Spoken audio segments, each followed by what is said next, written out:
Good afternoon, HBO here. Um, we are all a product of our upbringing, our background, our tradition, our culture. All of this leads to some form of conviction, and we live on some beliefs because that's how we grew up.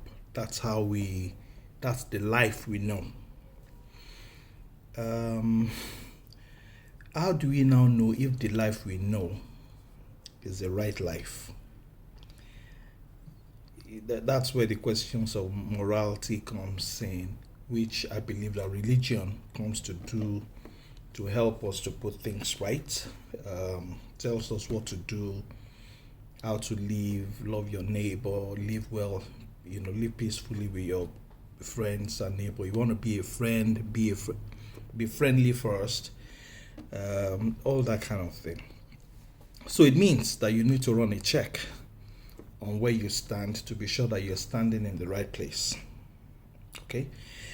So, how do we then deal with ourselves when we know, when we have realized that, and I hope we do, that's very important, when we have realized that we have lived a defective life so far, or that we are believing in the wrong things, or we are holding a wrong conviction.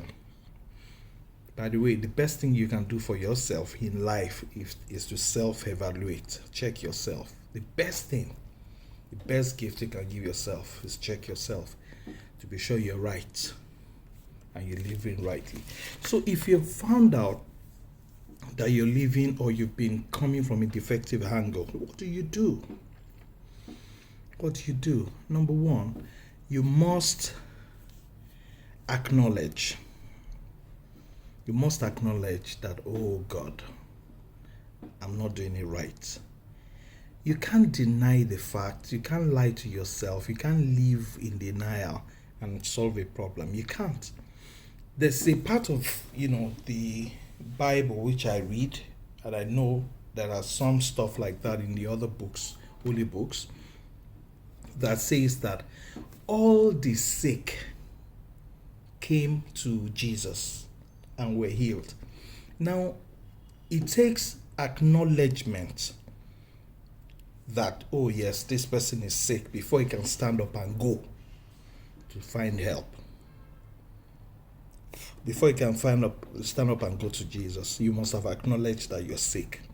So if you've acknowledged that you're sick, then seek help, which is what the man did. He stood up, went for help. But seeking help doesn't mean you have accepted help. If you seek help, then accept that help. That's a different thing entirely. You can seek help. Someone said, oh, go and dig in the river. He was seeking help.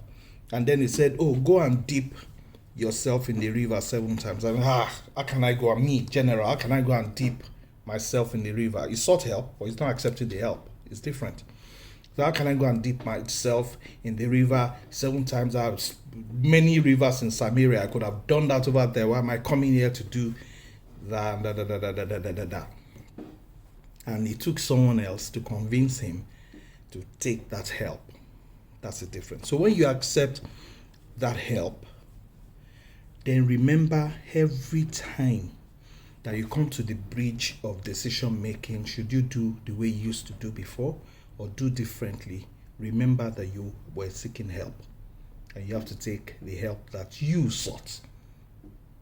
You have to go for the solution that you found and hold on to it. That's like maintaining your solution. Hold on to it. In all that we've done, or in all that we can do, please don't pass on a defective life to another generation. Please don't do it. At least make sure that you express how you have lived and how wrongly they have been so far. Don't deny it. When you deny the fact, you're not going to find help. Don't deny it. So please don't pass on any defective life. Let's just make this world a better place to live for ourselves and our children and the generations after them. Because what we teach our children, what they see in us, they will put through to their own children too. Thank you. Have a very lovely day.